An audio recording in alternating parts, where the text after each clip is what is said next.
And now, for the moment you've all been waiting for. It's the BCS Podcast. Hello, my name is Brett and welcome to the first episode of the Brett Chats Sport, or BCS Podcast, where we're going to be doing exactly that, talking about sports. Something I've always found very fascinating is how people come to have the sporting allegiances that they have, which means someone like me, a guy from Greater Manchester in the northwest of England, is a fan of the Chicago Bulls for basketball, the New England Patriots for American football, and the Oakland Athletics for baseball, as well as the British teams that I also support. Along with that, I also find people's sporting lives very fascinating too, and so in this podcast, that is what we will be doing each week, talking to a guest about their sporting allegiances, as well as their sporting life, as well as the sporting issues of the day. This week, my guest is Charlie Deeks. I spoke to him earlier today, and I hope you find this chat as fascinating as I found it. And now, here's to Charlie Deeks. Charlie, and welcome to the podcast. Hi, Brett. Nice to be here. Thank you very much. Yeah, and wonderful to have you. I'll get this out of the way first and foremost. Anyone who is looking at Charlie and is going, I know him, where do I know him from? Charlie made it to the final of Series 16 of the BBC quiz show Only Connect as a part of a team called the Dungeon Masters, I believe. It was. And my memory of that series was that you were very good at the witty back and forth section of the show with Victoria Coren Mitchell at the start, and so that was certainly one of the reasons why I wanted to get you on here, as well as the fact that you are very much a big sports fan as well. Yeah, I mean, I'm not sure how well my other two teammates would have got on this podcast, but we did well on the. We certainly did well on the show, and it was a lovely experience. It was very welcoming and very nice, a lovely time, and I just happened to do quite well, which is very nice. But yeah, and I tend to remember that there were COVID barriers up. How did you find that record, given that it was during the pandemic times? Yeah, it was super weird because it was literally it was filmed in sort of October, November of 2020. So it was real sort of height of lockdown, the second lockdown, I think. And we had to have letters to go into Wales because they wouldn't let us into Wales unless we had a particular reason to go there. It was a bizarre time, and it's weird to think back on. I'd quite like to go back and do a special or something where I can just actually talk to my teammates rather than sort of go through a little earpiece and stuff. But no, it was a really good time, like I say, and it's just weird to think back on now because it's all just a bit different. Yeah, I see that you have a guest that you've brought along. What's the name of your feline friend there? She is called Ruby. She's the queen of this house. She's absolutely fantastic. She will be up and around. She'll be exploring. She absolutely just owns the house. She's the wild cat of the house. We'll come on to that in a little bit. Yeah, she's wildcat at heart. All right, cool. And I think we should maybe mention how we know each other. Charlie and I are both team editors and team contributors for the British baseball website Batflips and Nerds. I've been doing that now for over 2 years. How about yourself, Charlie? I tend to remember you came in after me, but how long have you been involved with the site now? Yeah, I think it's probably about a year and a half because I spent the whole of it's maybe less. Anyway, I spent the whole of last year doing a weekly column for Batflips and Nerds for the Braves, and I think I came onto the editorial team about halfway through that because basically everybody realised that I was just going to keep writing. It'd be easier if I just published my own stuff. So that's sort of how it worked. Now I'm sort of going to diversify and do a few extra little bits and bobs around sort of history of baseball, that sort of thing. But yeah, it's been really lovely actually. It's a really good little group. It's a really collegiate atmosphere, really nice place, really good quality. writing, especially for a group of people who, like, between us have probably been to about 20 baseball games, like, across the whole staff. So we're doing pretty well, and I think it's a really, really, really good place to sort of get good up-to-the-minute baseball news from a British context. Yeah, definitely. I mean, I can certainly remember how I got involved. What caused you to get involved? Were you approached by someone on the team to get involved, or were you just aware of the site? How did you come to join us? Yeah, it was mostly. So as we'll talk about in a minute, I'm a part of Bristol Baseball Club, and we've got a few guys at Bristol Baseball Club who've been writing for the team for a little while. So another one of our editors, Ash, he's been writing for a little while, and I had a chat to him and was like, I could get into writing again. I used to. I was in academia for a little while, and I really enjoyed writing just as a whole, and I sort of had missed it since I'd left that. So it was nice to be able to come back and like do a bit of long form writing on something that I really enjoyed. And then after doing like a couple of individual things, and there weren't really many Braves contributors, which is sort of strange for a team that sort of like dominated the 90s, early 2000s, and is dominating again. There's actually not too many Braves fans, which is a bit, I've not quite worked out why. But it meant that I could help out with pretty much all the Braves coverage, and sort of just went from there. Yeah, and I think we should maybe. I think that maybe tallies and helps us move on to the next part of this chat. Like you're already showing one of your sporting allegiances there. From what I understand, you are a fan of the Atlanta Braves in baseball. You are a fan of the Atlanta Falcons in American football. Are there any teams I'm missing that you are aligned with? I mean, I could probably give you a team from every sport under the sun. But those are my two sort of biggest teams. So if I think about it by like time and effort I've put into watching sports and learning about sports and knowing about sports, then it's definitely the Falcons and the Braves are my two big ones. As we can see in the background, there's also a Chicago element, but we'll talk about those a little later because they're sort of a little newer to me. But the Braves and the Falcons have always been my two big teams. Probably starting in 2012 is like the big. In theory, I've always been a fan. So on Twitter, you can see my like little page is a picture of on my profile picture is a picture of me from when I was like 2, with a Braves t-shirt, a Falcons hat, or one other way around. But it probably got really big around 2012 as I sort of started university and went from there. Yeah, and why are you a fan of the Atlanta teams? As someone who's from Britain, what was it about Hotlanta that got you to be a fan of those teams? Yeah, good question. So I have a great Auntie Rose, or had a great Auntie Rose. I only met her maybe once or twice, but she used to send over all the locker room teas from when the Braves were winning in the 90s. So I had a whole bunch of 90s Braves locker room teas that I still wear now. Like, they're 20 years old and they're great. And it's all like NL champions, 95 World Series champions, that sort of thing. So she would send that over every year, and it was fantastic because that would be like my only connection to it, really. And then one of the big things I remember in my house was like, like early 2000s, just like one wall would just have a whole stack of VHSs, just like top to bottom VHSs. I know that situation well. Yes, my brother was very much someone who had an entire wall of VHSs and DVDs it was one entire wall of his bedroom. Yes, right. Yeah, so there was a bit of that in our front room, and I vividly remember the Braves versus then Indians World Series tape of Game 7 from 1995. And obviously I was only like sort of 7 or 8 at this point, so I didn't really watch it or understand it all that much. But I vividly remember that being there for like years and years and years, and just not really seeing much play, but being like, oh yeah, that's my team. I know about that. And like, I would always keep an eye out on the scores. When I was a kid, I didn't really watch cartoons. I would just put on,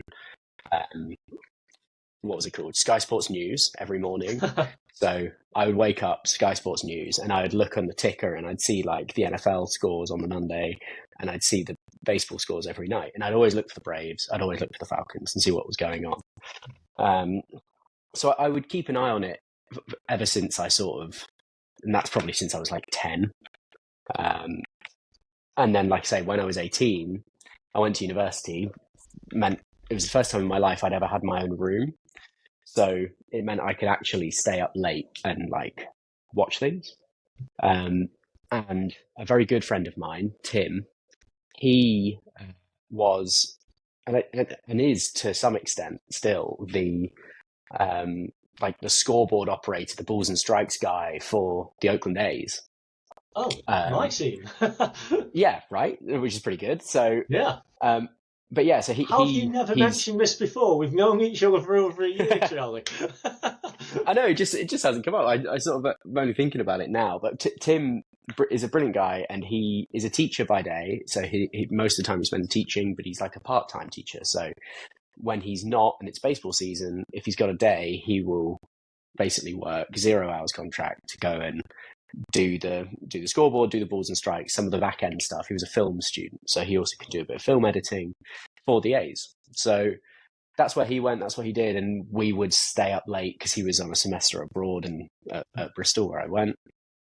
And yeah, he ended up just being like my teacher of all things like intricate where it came to baseball, because I knew the rules, I knew what I was watching, knew what I was looking at, but he really was like, oh, okay, well, this is what an infield fly is, and this is why this is why this is happening. So like he really went into it in depth with me, and we would stay up super late and watch the baseball every day. That's how I sort of got into it in a much more deep way than I ever had before. Very cool. And as you've alluded to, there is also a connection to Chicago, hence the Chicago flag over your left shoulder. Your partner is from Chicago, and she went to Northwestern University, which is why you have the Northwestern flag over your right shoulder.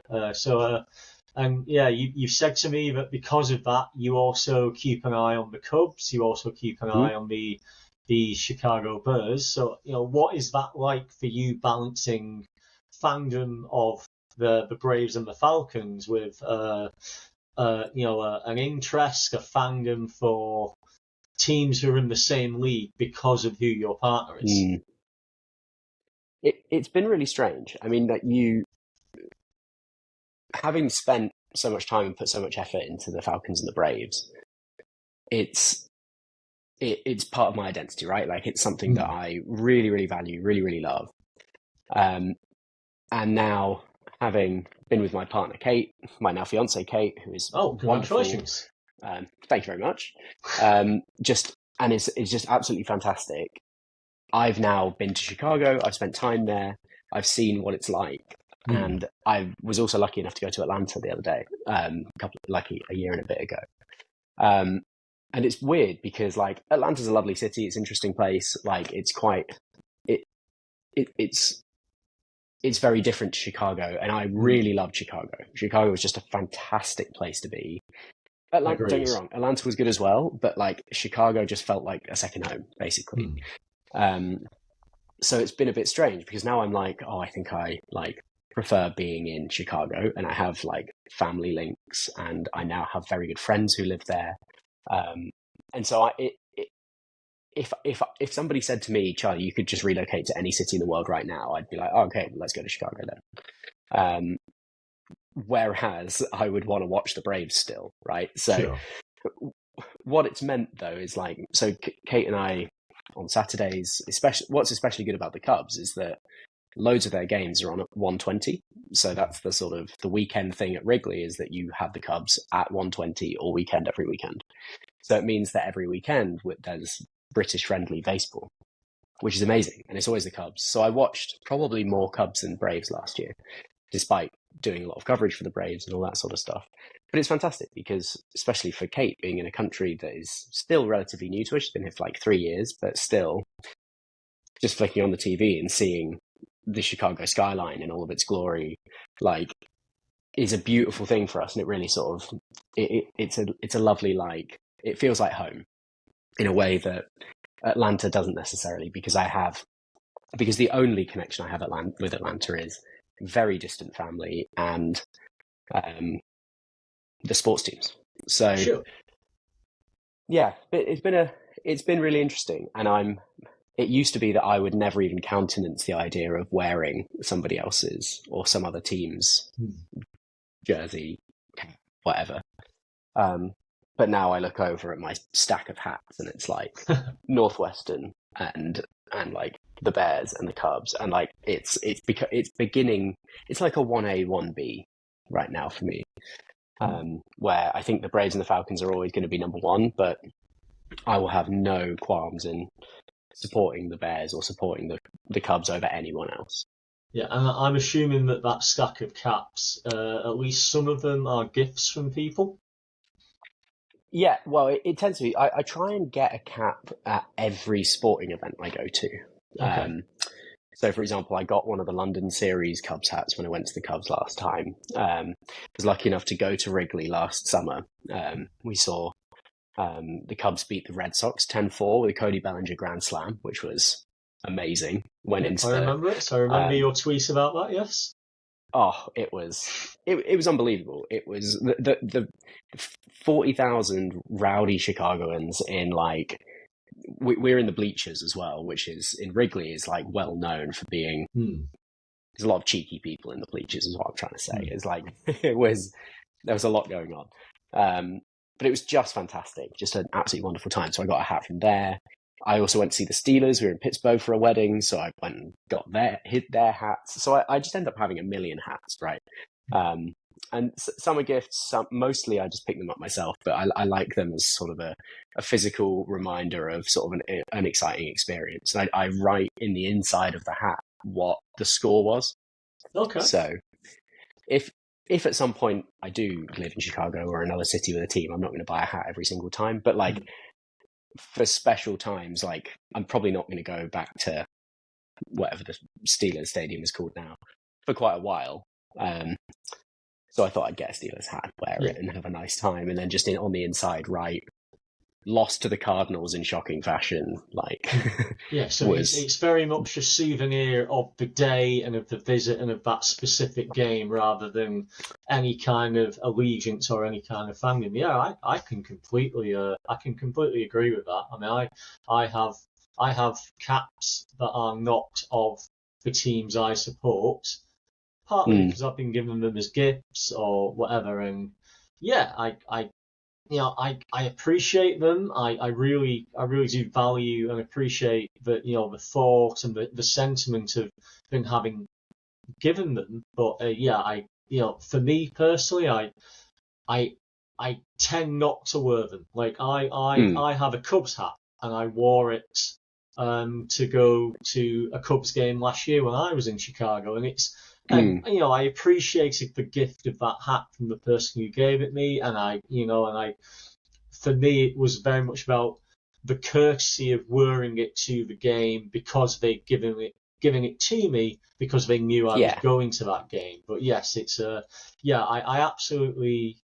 really like that about you get a cap and it commemorates the occasion. You've got it you've got it to remember the the game that you've been to and the city that you've visited. It's in that way it's I know that they get derided, but the half and half scarves for Premier League games. I know that they get derided as as a tourist thing, but they have value to the person that buys it as something for them to remember the occasion that they've gone to, and so I absolutely can see the reason for them, I certainly don't personally deride anyone who wants to buy a half and half scarf, as long as they aren't saying that they support both teams, because that might be a little that gets a little bit weird. Yes. Yeah. But yes, moving on, like you've mentioned it, that you are involved in Bristol Baseball Club. Just to give a bit more context, you play as a shortstop or a third baseman for the single A team, the Bristol Buccaneers. You also mentioned to me that you're now starting to learn how to become a catcher as well. How did you get involved with Bristol Baseball Club then? Well, I mean, in as I'm sure you're aware, in the UK, there's not a lot of choice when it comes down to which team you're going to join if you'd like to play for a team, right? Like, there's very rarely multiple teams in the same place. It's usually just like one for a city, and that's it. So I decided to join up with Bristol Baseball Club. I've lived here now for almost 12 years, so it was a no-brainer.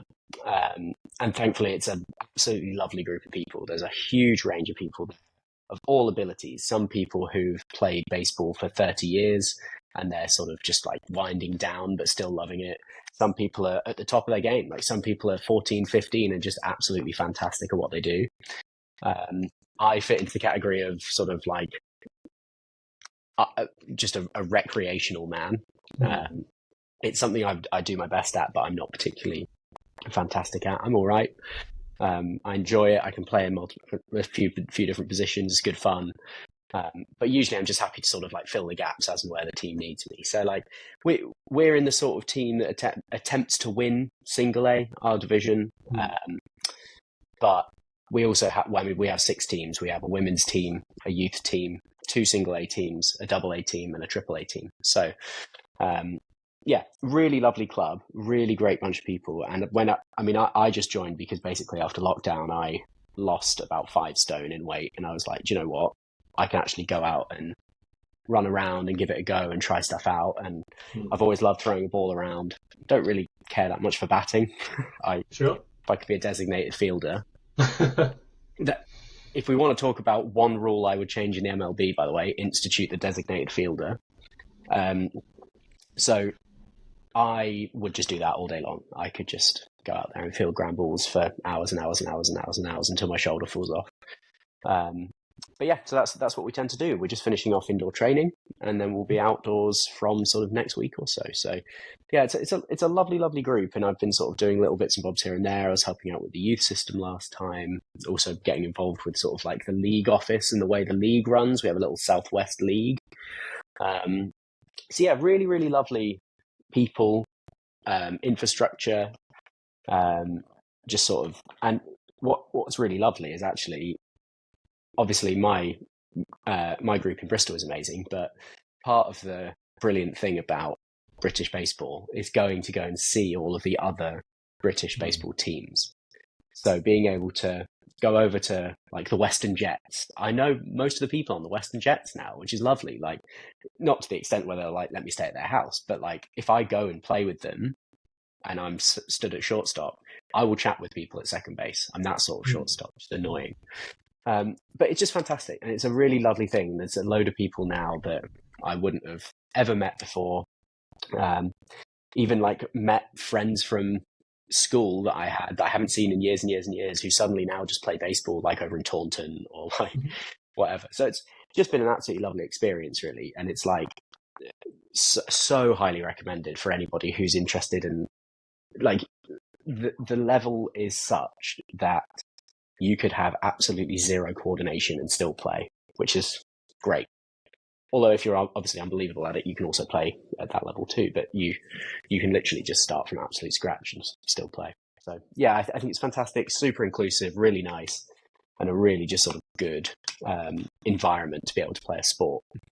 Sure. Okay. And in terms of anyone who might be interested in getting involved in the Bristol area, how would they get involved? Are there any age limits that people need to be aware of? Yeah. So for the youth side of things, we work with kids from age 6 to 14, and then as soon as you hit 14, you can play in adult baseball too. So. That's in terms of the age limits, but we have players from 14 who, our star pitcher last year is 15. He's unbelievable. Pitches sort of like mid-70s, terrifying. Whereas we also have players who are like late 50s, early 60s, played baseball or cricket all their lives, just fantastic players, really, really good to have around. So these clubs are so sort of broad ranging in both ability, experience, scope, all this sort of stuff. It's really, really lovely. So for Bristol specifically, get in touch with us on any social media channels. We're on all of them, or info@bristolbaseball.co.uk. But pretty much we just ask people to turn up and come and enjoy the game with us. We have all the equipment. Pretty much every club has their own equipment, and they are always looking for new players. And like I say, the way that baseball operates is such that it's such a minority sport in the UK. We just need anyone. As long as you don't even need 2 legs. Like you can just come along, wander up to the field, see what you like. We'll give you a glove, we'll give you a ball, we'll throw balls at you, and we'll just have a really good time. So we're basically begging for people to join all the time. We're very lucky that we do have quite a lot of people who do play with us, which is amazing. And we've also, for example, got some university teams that are on the up and up within the local area, which is amazing because that's just more people who might want to join the club and local clubs in the future. But yeah, we just want to get everyone along, no matter their age, experience, anything. Okay, awesome. And I think I would very much encourage people to get involved if that sounds of interest. As someone who's played sport himself, and it certainly does help. It's not just a form of exercise; it's a form of socialisation. As you've mentioned, it's a way to broaden your horizons and get more involved in your community. So yeah, absolutely. If you are in the Bristol area and you like the sound of that, then yes, absolutely do get in touch. What was that website again, Charlie? It's just bristolbaseball.co.uk, or the email address is info@bristolbaseball.co.uk. So, but any social media too, or just text me, just literally however you can get in touch with any of us, we'll make sure that you can get along and play. No, fantastic. I don't want to take up any more of your time, Charlie. It's been absolutely wonderful to talk to you. I'm very aware that we didn't mention the website address for Backflips and Nerds, so that is backflipsandnerds.co.uk. As mentioned, both Charlie and I work for it. We're always on the lookout for writers, so if you would like to get involved, there is a Write for Us link on the website. Again, that website is backflipsandnerds.co.uk. But yeah, once again, thank you very much for your time, Charlie, and it's been wonderful to speak to you. That's a pleasure, Brett. Thanks for having me. All right. And so there you have it, a great chat there with Charlie. I found it really fascinating to find out why it is that a guy from Somerset is a fan of the Atlantic teams, as well as now also having an affiliation with the Chicago area. And congratulations once again to him and Kate on their engagement. Me and Charlie could have gone into many sporting issues of the day and also discussed those at length. We recorded that interview on International Women's Day, so the 8th of March, and the night before, Mike Tyson and Jake Paul had announced that they were going to be fighting in the summer on Netflix, and that to me raises many issues and many questions.